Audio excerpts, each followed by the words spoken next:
Welcome to 1202, the Human Factors Podcast. The podcast that covers all things about humans, technology, and particularly the bit in between. Welcome to this episode of 1202, the Human Factors Podcast. Today we are venturing back into the world of cybersecurity, but this time more looking at cyber risk management. And let's talk about a crisis. I've known today's guest for quite a while, and in fact a good number of years, and we've worked together in the past and had a great time doing so. But more recently, she's moved into the world of cybersecurity, and so I've been wanting to get her on this podcast to come and talk about that. It's taken quite a while to make our calendars collide, but I'm really pleased that we've been able to make it happen. So I'm absolutely delighted to welcome Bec Mekown to the podcast. Bec, welcome, and it's fantastic to see you. Thank you, Barry. It's lovely to be here, and it's lovely to be talking to you again after such a long time. It's only been a couple of years, and it is quite a couple of years. Let's just move on. So, for the benefit of the audience, can you give us a bit of an insight into what your current role is and what do you do? Yeah, I'm a chartered psychologist, and I've started my own business called Mind Science. So I'm founder and director of that. So when I'm not struggling with admin, because that's a whole new ball game for me, I do a mix of consultancy work and then also running professional training programs and CPD courses. Cool. So what does that look like on a day-to-day basis? What sort of things do you get up to? Because I know that you do have a varied job spec, I guess, across that piece. So what type of things do you do? Yeah, it's a broad church. I'm still involved with quite a bit of defence work, doing pure research, and I tend to do research into situational awareness and mental workload, particularly when you're bringing technology into a new role. So that's kind of one side of it. And then the other side of it is sort of teaching people all of the stuff that I learned in my previous research that I used to do with the Ministry of Defence on how people behave in difficult situations and what can they do training wise to optimise the skills they have in problem solving, decision making, building relationships and all of that sort of thing. But when you're doing that under pressure, because that's generally the time where conflict happens and people have disagreements. So it's really about how to learn to deal with that as you go. I guess that's the time where people get a bit stressed. So yeah. So obviously, when we first met, it was all about the human factors stuff in defence, as you said. How did you get involved in the human factors domain in the first place? How did you find out about it? Yeah, completely by accident. I went to had a bit of a midlife career change crisis thing in my mid-30s, as people do. And I went to Cranfield University to do a master's degree in applied psychology. And I just knew that what I wanted to do was to become a consultant for organisational culture change. So that was my mission heading into the master's degree. I think I'd been there for about 5 minutes or so when I discovered that Cranfield actually specialised in human factors in aviation. Mm-hmm. I didn't even know that was a thing. And all of a sudden, I was sort of seduced by aircraft evacuation and how flight crew and cabin crew behave in emergencies and all of that sort of thing. Cool. And everything that I wanted to do with organisational culture kind of drifted out of my mind. So yeah, by accident, really. Happy accident. Well, it's almost, I think everybody seems to find HF by the happy accident, don't they? So you came out of Cranfield with your masters. What was the route between there and basically now? Well, I did. I came out of I didn't kind of leave Cranfield. I finished a master's degree, and they sort of said, "Oh, would you like to be a research assistant here?" And because I'd obviously been completely and utterly enthralled by the work that they did in aviation, I said, "Yes, please." Mm-hmm. So I spent the first couple of years looking at aircraft cabin evacuation, which was great fun, dressing up as cabin crew, throwing people out of aircraft down emergency chutes and all of that sort of thing. And then somebody went off sick on the military contract group. So I sort of got drafted in to help out with that side of things and then never left there either. So that's when we first met, that's what I was doing, working on human factors in MOD. And continued to do that until about 2014 when I moved to the Shrivenham base and I started working on the Cyber Masters programme. Mm-hmm. So that sort of brought those two things together. And I also worked on a course with cultural specialists. So that was, again, building relationships, working under stress in difficult environments. And all of that stuff together is kind of what I do now. I left Cranfield in 2019 and set up my own business. That's been mostly the consultancy thing. And now I'm developing a suite of programs based on all of that research I've done over the past 15, 20 years. See, this is one of the things I love about doing interviews on this podcast, because whilst, we've known each other a while, there's still things about people's background that you find out, because I had no idea that you actually went to Shrivenham. Oh, really? Because my undergrad degree was at Shrivenham. Oh, wow. Yeah. So we clearly crossed paths, or certainly maybe I think there's probably a bit of time in between that, but yeah, same sort of done the same place. Tread the same paths, yeah. Yeah, I still work there now. Actually, I work directly for Mod down there now on the Defence Leadership Programme. So once you're in, you can't get out, can you? And it's nothing to do with the razor wire around the base either. We went back there a couple of years ago, and it's amazing how some of it has changed completely and some of it is still exactly the same. Yeah, no, it's interesting. It should pop back at some point. Right, we're going to take a quick break, and then I want to really talk about the cyber side of things. So this idea of a cyber crisis. So we're going to be back right after this short video. You're listening to 1202, the Human Factors Podcast. We wanted to take the opportunity to say thank you for your support. You can help further by rating us through your podcast provider, sharing us through social media, and telling your friends and colleagues. Let's work together in raising awareness of the value in putting users at the center of what we do. And welcome back. I'm here with Bec Mekown talking about cyber crisis, and just to put things into a context then, what is a cyber crisis and how does it, why is that different to any other crisis that we could find? I think, cyber crisis is generally an online crisis. It's something that's happening within your systems, whereas the crisis that you and I have dealt with before in defence might well be happening in real life, somewhere far flung. So that's the main difference, is location, I guess. But I think there are also some similarities, and a lot of that is about being the unknown. Mm-hmm. Because online, you don't know where things are happening, you don't know why it's being done, you don't know who's doing the thing either. Yeah. That used to be in war, it was very different because you'd know who your adversary was. You were all on a battlefield and you all conveniently wore a nice uniform with your country on your shoulder, so we all knew who the enemy was. And then that changed, I think, with Iraq and Afghanistan, and again the enemy became less clear, and I see a lot of parallels between those two things with that and cybersecurity. Okay. So I think the underpinning thing is about the environment. Okay, it's complex. Yeah, I mean, and you're right, it is just, it's all, I guess, happening on the screen in front of you rather than the physical element. Is there a typical event structure? So a physical crisis, you'd have, it would manifest in generally almost a fairly typical timeline. Is the same true of a cyber crisis, or could it be just so random it's unreal? Both, I think. Generally speaking, some sort of intrusion into the network would happen in that way. And there will be signs that show that something like that has happened. How long they've been in the network, of course, is a different matter. Yeah. But there's always that sort of an early signs, the thinking, is it or isn't it happening? Am I imagining this? Is something wrong? As in a day, just a bog standard day-to-day problem, or is there something untoward happening here? So it is that sort of, I guess, it's that initial recognition, and then there is a playbook and the certain steps that you would go through to deal with that particular crisis. So I guess from that perspective then, that crisis can start with anybody, because everybody's got a computer and all that sort of stuff. So I guess, how would you know that it's bigger than what you think it is? It's not just a simple phishing email or something like that. How does that sort of thing, when do you know to escalate it?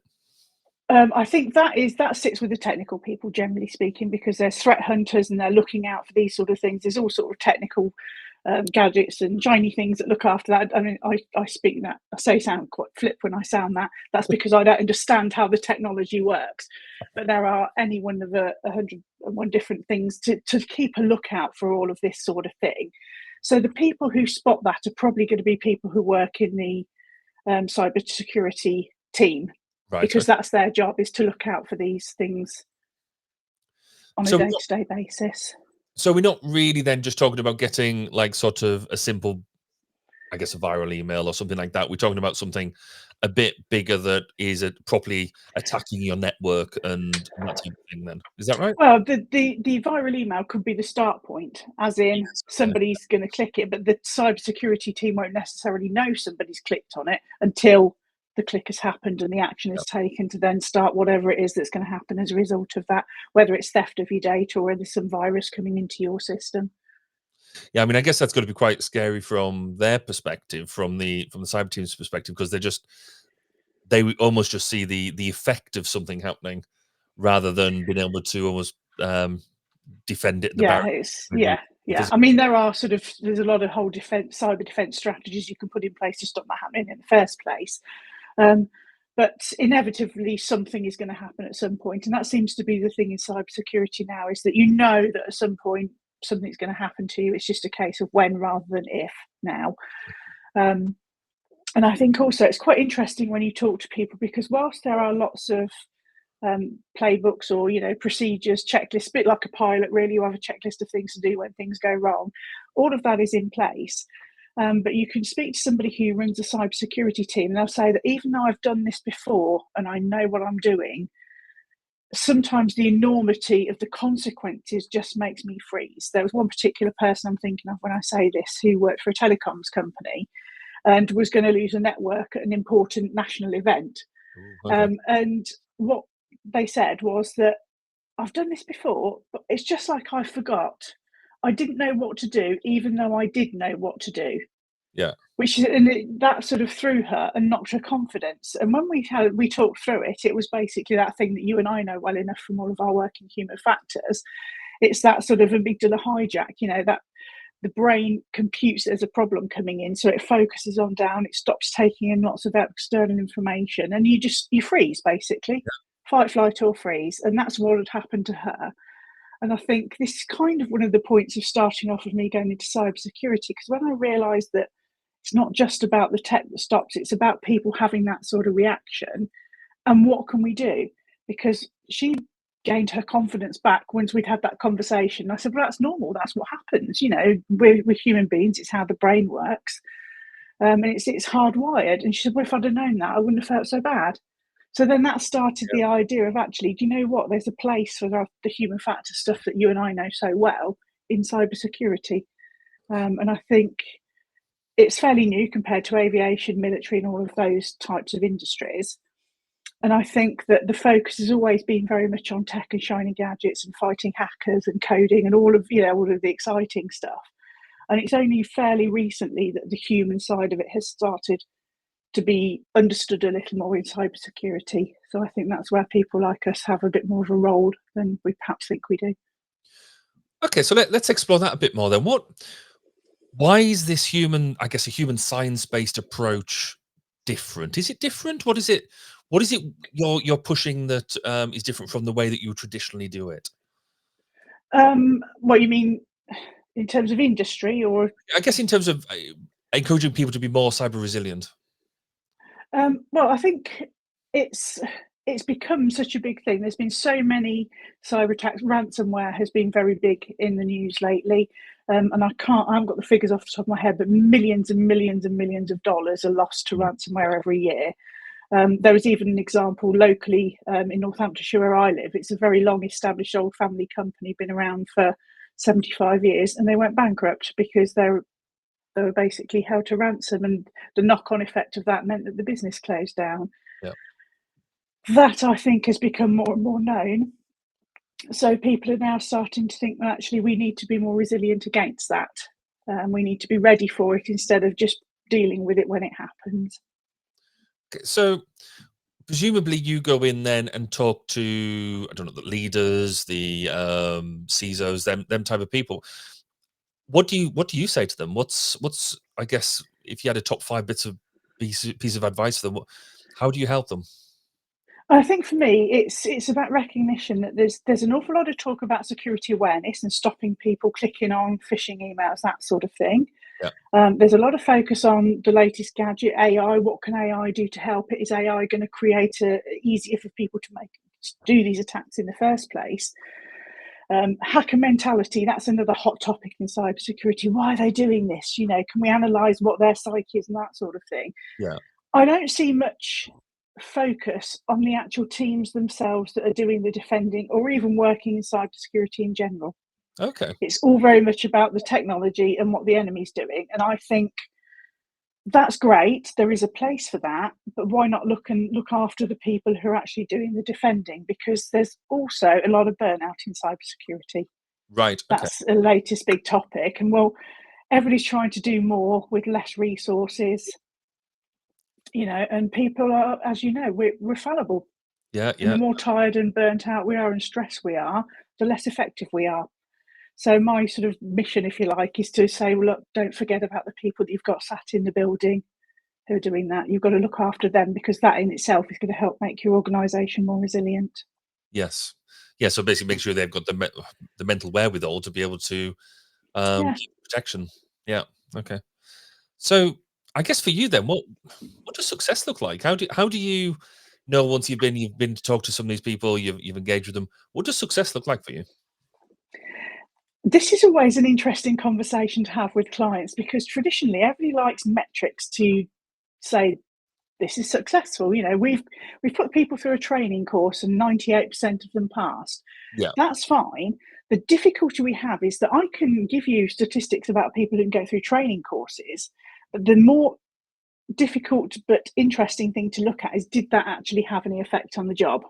Right. Okay. Yeah. And that itself is another problem, because I can measure them before and afterwards. But all of those things that you learn in these type of courses that I do, it takes time to actually embed it into your natural way of thinking. You've got to wait for some incidents to happen. Did you respond any differently?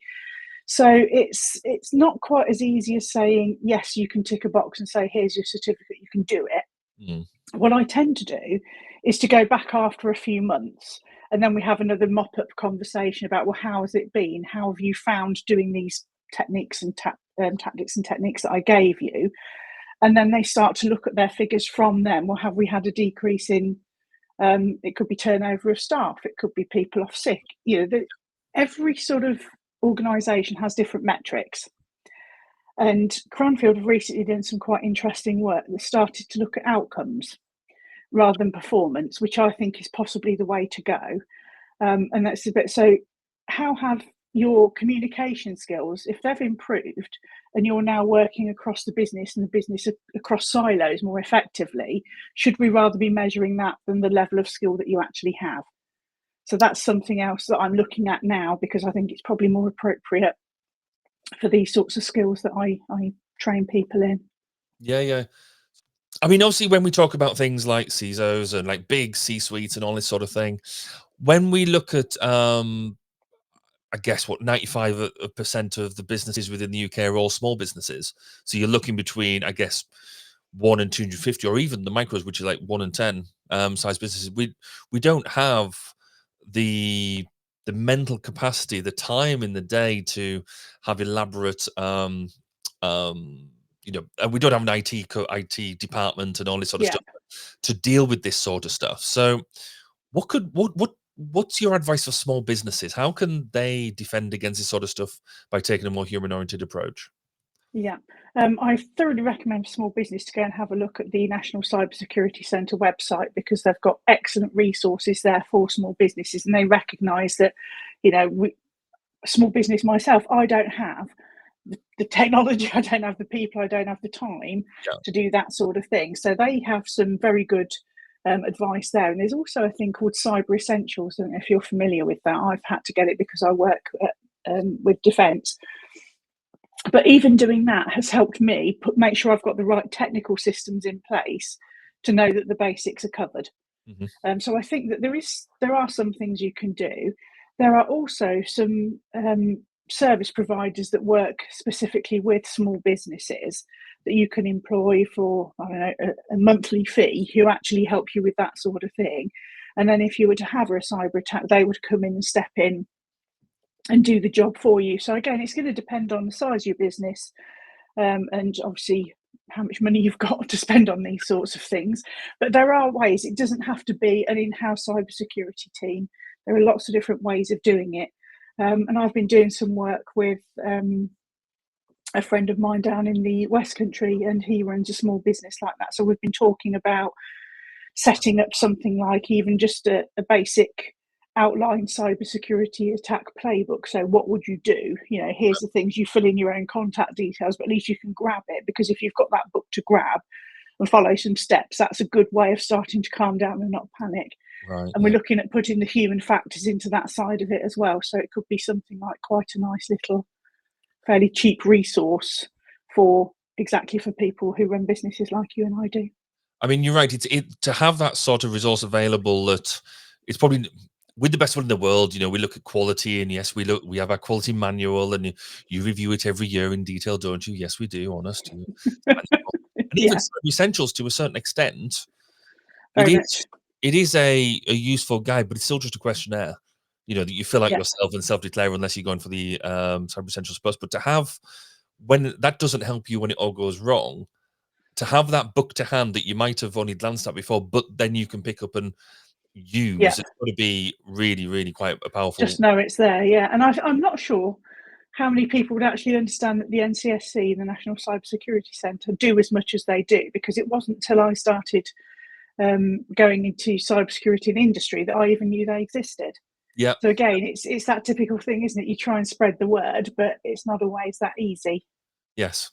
No, maybe we need to get them on here and talking about what they do. I think you should, yes. That'll be an yeah, interesting. they've had some good human factors people working there as well. I know some of them, so they have, you know, they're on it. But I just think it's about awareness, isn't it? No, absolutely.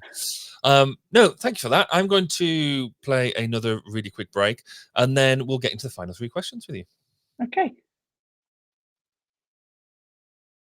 Gets to the final 3. My name's Nick Rome. Let me tell you about this. Technology in our world is evolving at a phenomenal pace, and keeping up with what that means in the human factors world can be challenging. That's where Human Factors Cast comes in. Human Factors Cast is a weekly podcast that highlights and breaks down stories that are chosen by you, the Human Factors community. New York State is giving out hundreds of robots as companions for the elderly. Buttons in cars are safer and quicker to use than touchscreen. A prototype just achieved a major milestone that actually fits the description of a flying car. The show provides perspective based on experiences from different domains and different industries.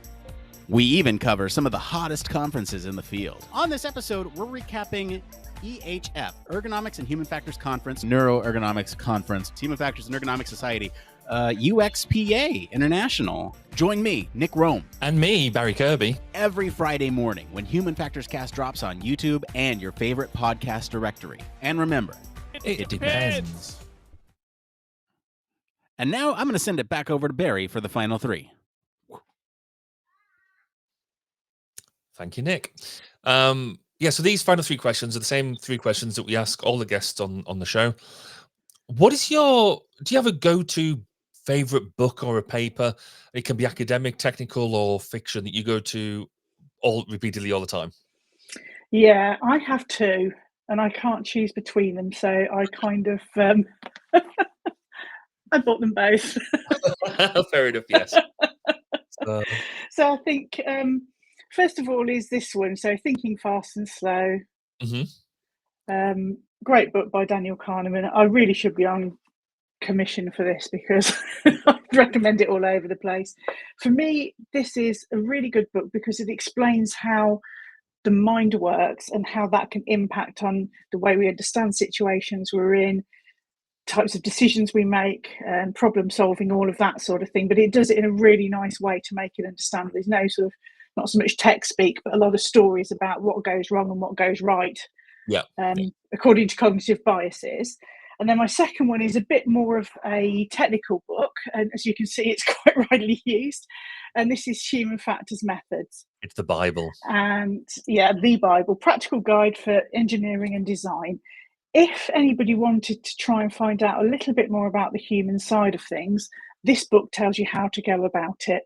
Yeah. So I spend an awful lot of my time in different organisations thinking, I don't really understand the way they do this role. How can I find out more? Let's do a task analysis. So 2 different books there for 2 different things. But I think those 2 are the 2 that over, I don't know how many years, they're the ones that always dig out. And they're the ones I spend money on when they've got a new edition out. Yes. If you could go back in time, and whatever time is most suitable for you, what advice would you give your younger self? Follow your heart with your instincts as to what you want to do. I didn't discover psychology or occupational psychology until I was in my sort of late 20s, early 30s. Mm-hmm. But I always knew I had an interest in people. Right. Okay. And yet I went and trained in travel and tourism when I left school. And I think it was a case of just be a little bit mindful of what is it that really makes you tick and what is it you find fascinating. And the reason that I say that is because if you're doing a job with something you love that much, it's never really a problem. Work's never awful. Yeah. No, that's true. And you get paid for doing something you love. What's not to like? Fair. If you fast forward many, many years from now, when you decide to retire, what would you like to be remembered for? For making a difference. Probably doing it with a smile on my face, because especially when you're working with people who are in crisis an awful lot, it's not always the nicest environments to work in. Yeah. So I found that a sense of humour really helps. And I think that when you have a conversation with somebody after an event or something like that, and they say to you, thanks for that, it's made me feel so much better. I don't feel so stressed. I coped a lot better. That's what it's all about, making a difference. That sounds fabulous, yes. So, Bec, thank you ever so much for taking time out on a Friday afternoon as well to come and chat with me. And it's been lovely to have a catch up. If people want to get in touch with you, how would they go about doing so? I'm on LinkedIn, Bec Mekown, or I've got a website which is mindscienceltd.co.uk. Cool. And if easily contactable via that, sorry. No, that's brilliant. If I get my editing skills up, I'll make sure that website pops up on this video. Thank you ever so much for your time. I really, really appreciate it. And thank you all for listening and watching wherever you're consuming this episode, be it through YouTube, visual media, or through your podcast directory. Do like, comment, and share. Tell us what you think. Ask your questions. Let us know your comments about what you thought about this episode. And we'd love to see you all on the next episode. So bye for now. Listening to 1202, the Human Factors Podcast. Please do get in touch with your thoughts, questions, and comments. You can contact us on social media such as Twitter, LinkedIn, and Facebook at 1202 Podcast. See you next time. And remember, it's more than just common sense.